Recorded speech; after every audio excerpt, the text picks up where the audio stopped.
that the crew members would walk down the corridors and pick up all the red bags of feces and presumably take them to the incinerator room, but the incinerator's not working. So you literally would have had a pile of shit. And Carnival got in touch and basically said, you're banned from using any of our ships or any of the ships within our under our umbrella, which is a lot of different companies. And it was based on them leaving some bad reviews that they didn't appreciate. That it was going to be like, well done guys, you've worked so hard, the ship is now ready to launch, like we're ready to go, whatever. And it was that, it was like, well done everyone, you worked hard, the ship's ready, and you're all going home. But there was definitely there's definitely mafias on board. So like, if you're part of the Filipino mafia, your life is going to be slightly easier on board. Or on some ships, it was the South American mafia or the Chinese mafia. You know, every ship has a different mafia. It depends what the dominant nationality is on board at the time.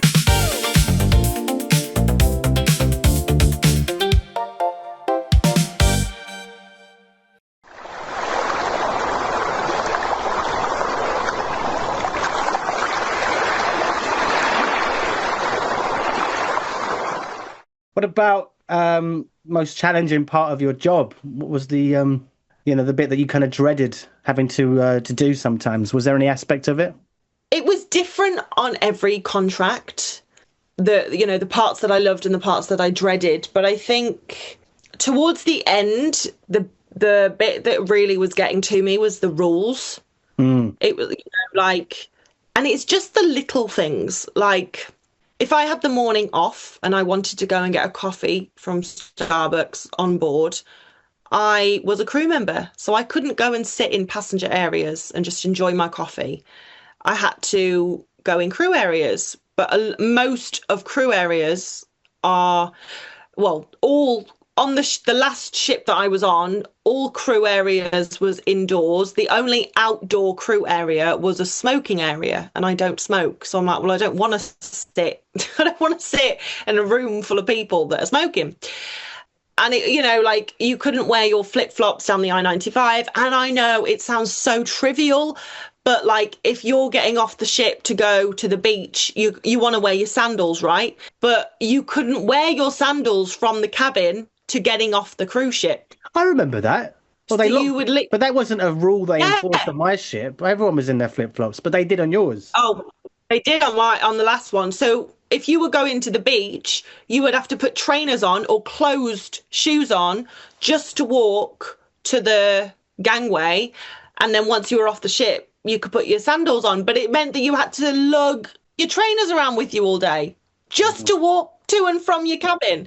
So it was towards the end, the rules were really getting to me, because I just thought, I was 29. Yeah, 29. And I was like, this is ridiculous. Like, we're being treated like children. And it was just really getting to me. So now you're on board in the capacity of being a paying passenger. There's no part of you that's like, oh, I would like to go to the crew bar, but actually, no, I can go wherever I want. I can sit in Starbucks and not have to worry about it. Yeah. I can wear my flip-flops to the tender. Yeah. No, there is no part of me that wants to go to the crew bar. I mean, 10 years at sea, I've been to the crew bar. I've been there, I've seen it. I've got many T-shirts. Completed it, mate. I don't need to do it. Well and truly got that out of my system. Yes, but I just remembered something. So, I sent you I think I sent you a link to the Pope cruise, and we might discuss that. I don't know if we need to.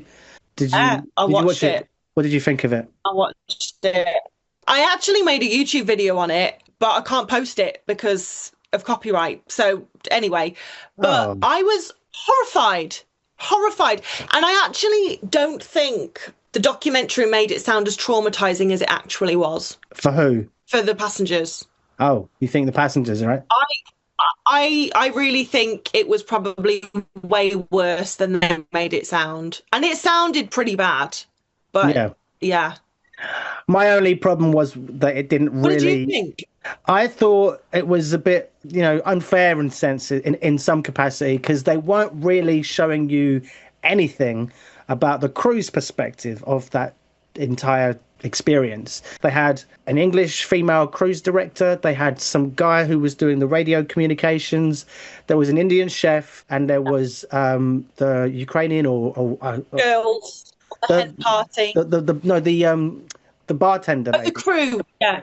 So there was there was only four crew, and you didn't really get a window into their life, like living and working during that time. So when the cabin started to flood and spill out all into the corridors, that water has to go somewhere, doesn't it, Lucy? And most of the time, water tends to drain downwards because of a little thing called gravity. And down in the lower parts of the ship is where the crew live. So, to think that it was bad for the guests, it wasn't really kind of even entertained as an idea that the crew would have had it even worse. Plus, they was trying to work and, keep the guests happy. Yeah. But anytime they were brought on screen, they were just kind of comedic comedy relief. They were. That's what I felt like. Yeah. Well, that's what I mean. Like, the documentary was entertaining, but I don't think they really gave us a sense of how awful it was. I mean, I just can't even imagine, because as well, they were saying that the crew members would walk down the corridors and pick up all the red bags of feces and presumably take them to the incinerator room, but the incinerator's not working. So you literally would have had a pile of shit building up in the crew areas, as well as the crew members' shit building, and there's no windows in the crew area. There's no ventilation in the crew areas at all. So, I mean, the fact that they kept on working, I think, is incredible, because I've got to be honest, if that was me, I'd be like, I'm done. I'm done. This is not in my job description. Wait me when it's over. And that was the other thing as well. Like, the passengers were all up on top deck. They had their mattresses out there. They were living in a tent city because it was too hot inside. But the crew didn't do that. They had no choice. They stayed in their cabins, slept, ate, worked, whatever it was that they had to do. They were relegated to just keep going about their day like it was nothing. Yeah. And there was no measures in place for them. But the other thing I was going to ask you, Lucy, is that I saw some other cruise content creators the other day. I think it's the Sail Away magazine guys. They got a 5-year ban. Did you see that from Carnival?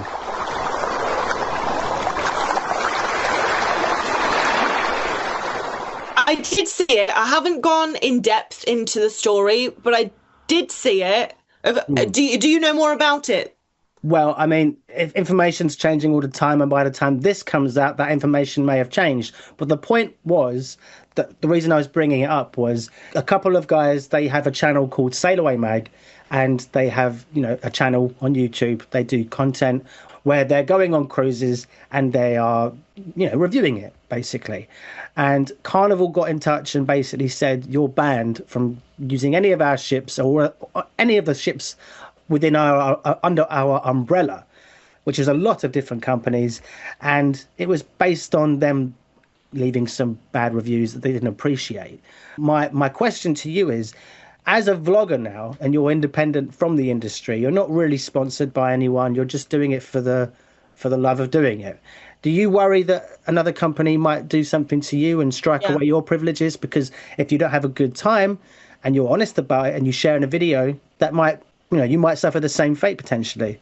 Yeah, but I mean, if I go on a ship and I don't have a good time and I talk about it and I get banned, it's like, well, I didn't have a good time. Why would I want to go back? Well, yeah, but in the case of these guys, they got banned from an entire umbrella company, and in lots of ships fall into that category. Talking Cunard, P&O, Costa, MSC, I think Silversea? No, there's a whole bunch. I can't remember all the companies Carnival owned, but it seemed a bit over excessive based on a couple reviews that they'd left, that they were given that blanket ban. So that was all I was thinking, is like, do you see that as an example of something to be wary of? No, don't. I'm not. It's not something I'm worried about, put it that way. I think cruise lines need to accept that social media is a huge part of it's a huge part of life now, right? And I think for a long while, these companies had control over the media and what was said about them, because if it's going through television or radio, the cruise line has some kind of say in what's said. But now with the uptake of people with, social media and stuff, they have no control, right? anyone can post anything. So I think instead of trying to ban people and fight it, they need to offer a better experience. They need, like, it's constructive criticism, and they're massive corporations and they need to just take it on the chin. And I think it makes the company look really bad that they've lashed out like this, if I'm honest. No, that's fair. Like spoiled children. Yeah, exactly. I don't think it looks bad on the vloggers. Personally, they're literally just giving their opinion, which is what their job is, you know. Yeah, you're just throwing your toys out the pram, and I think it just looks really bad on the cruise line. It's not a good look. You should have responded to their videos, said, "We're really sorry that you had a bad experience. You know, we'll do better next time," or "We'd love if you would consider trying us again and we'll make it better." Like, that's the response that you expect from a huge company. So I don't know. It was a surprising reaction, I think, for everyone. To see that, yeah. And it's not a small thing to say you're banned for just a couple of weeks, 5 years across an entire fleet of ships because you said some words we didn't like. That's a bit silly. Yeah.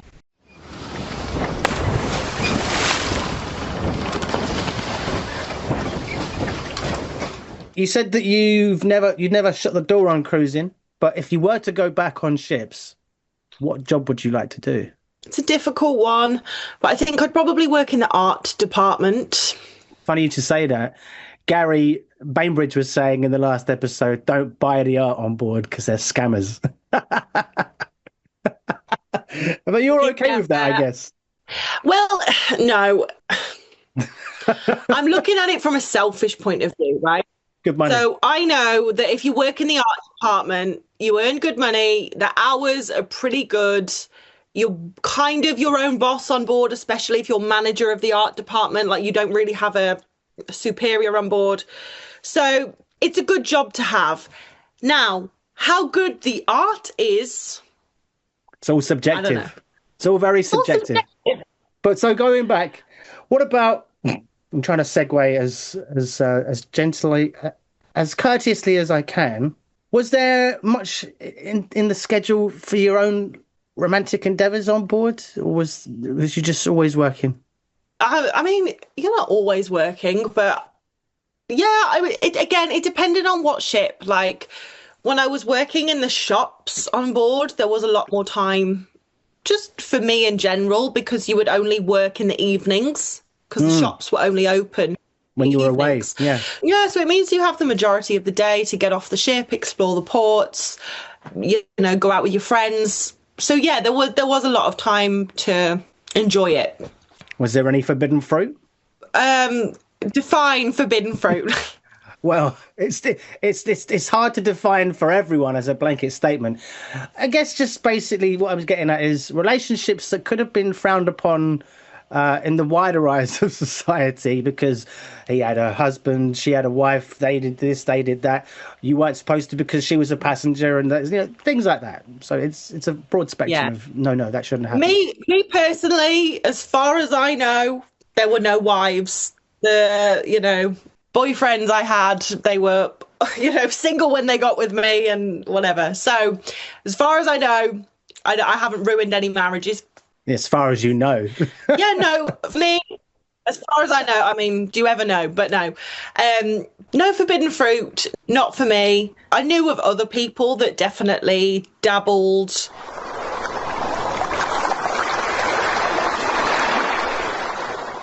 With passengers, like the crew and the passenger thing, or they, were with an officer who definitely did have a wife at home or whatever. So I've definitely known of situations like that, but I think when you work on cruise ships, it's just dime a dozen. Like, you're like, yeah, and yeah, why risk it when there's plenty on offer at the buffet already? Well, yeah, I've never been one for drama. I like watching it. I don't want to be involved in it at all. So, yeah, I'm a purveyor. Exactly. Yes, exactly. Observer. So no, I've always steered clear from anyone who was, taken or someone I shouldn't be dealing with. Fair enough. So you were on board during arguably one of the great depressions of the world we've known to date. Cruising during Yeah, COVID. yeah, How was that for yeah. you? It was an interesting time, and I mean the thing is, so we were at the start of 2020 because COVID kicked off in March, right? Well, in England it did anyway. So in January I was on the Scarlet Lady, and we were setting it up in Italy. Now it was a brand new ship. There was still like scaffolding in the ship, and so the reason that's important is because the TVs weren't working. Okay, they weren't on. So therefore, all of this stuff about COVID that people were getting in the news, we weren't getting. Like everyone who was on the Scarlet Lady at the time, like we were just oblivious to it. We'd heard about it. We were like, oh yeah, it's something in China that's going on, but what? It's fine. So anyway, we set the ship up. We've sailed to Miami. We're supposed to sail to New York, but then because of COVID, we got redirected to Miami.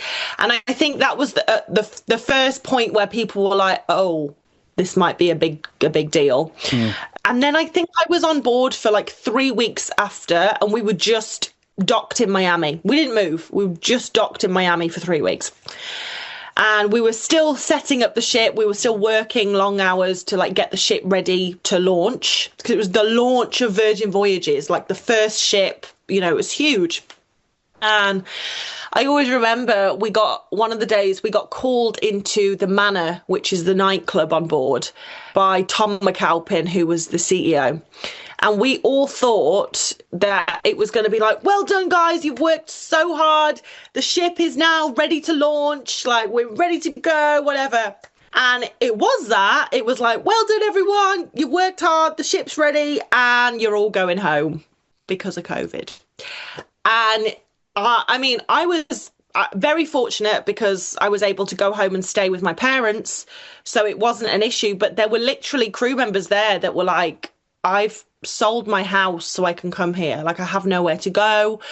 Or people had rented their property out. So they were like, if I go home, I've got nowhere to go. And, it was a really, really scary time because people are like, I've arranged my life that I'm going to be on this cruise ship for at least 6 months. So it really messed with some crew members. They were like, what am I going to do, But you didn't have to stay on board for a long time in quarantine or anything like that? I was really fortunate. I got sent home just before everything got locked down, but my friend ended up staying on Virgin, I think, for 9 months because she's from Peru. Yeah, she's from Peru, but Peru weren't, like, they had shut their borders. They were not letting anybody in. So they were trying to get her home, but Peru were just like, we won't have her. So, keep her. But yeah, I think that I've spoken to her about it and she was like, it was awful because like there was maybe 60 crew members on board for 9 months. There's like barely any food. And also you have to remember when COVID kicked off, like we all thought it was the end of the world. It's easy in hindsight to be like, oh, on board. Yeah. We all thought it was like the apocalypse. So it was really scary to have to stay on board, Yeah, but so 9 months, that's, I think, the record as far as I can tell. I've not heard anyone say they were stuck on a ship for longer than that, but that's, it's all a distant memory. It's a bit of a blur now, right? But to be stuck on a ship for 9 months and not be allowed to set foot ashore even one time because that's locked off and it's just the ship, right? Yeah, that's got to be a real pain in the ass. But so she's okay now, though, your friend? Yeah, she's fine. She's okay. She's recovered. She's back on ships, so it obviously didn't traumatize her too much. Credit to the lass. Credit to her. Yeah. But so you got out of it before the big lockdown. But during your time at sea, Lucy, have you ever witnessed any dodgy dealings below deck in terms of things like organized crime, the Filipino mafia? It's not always the Filipinos, but they get the label because there's so many Filipinos on ships. Have you ever seen or witnessed anything like that? Yeah, like, I mean, there's, I guess, drugs going on below deck. Not on every ship, not with every crew member, but, you know, there can definitely be some dodgy people on board. I know that prostitution's a thing, you know, like prostitution was a big thing when I was, when I first started on my first few ships. And I didn't know about it until I almost left. And then we were having a conversation, and, you know, when everything starts to make sense and you're like, oh, right, okay. Penny drops. So I learned that actually, like, there was quite a lot of people doing it, which is obviously a massive no-no if the cruise line ever found out. And yeah, and then, I mean, it's not criminal, but there's definitely mafias on board. So, like, if you're part of the Filipino mafia, your life is going to be slightly easier on board. Or on some ships, it was the South American mafia or the Chinese mafia. You know, every ship has a different mafia. It depends what the dominant nationality is on board at the time.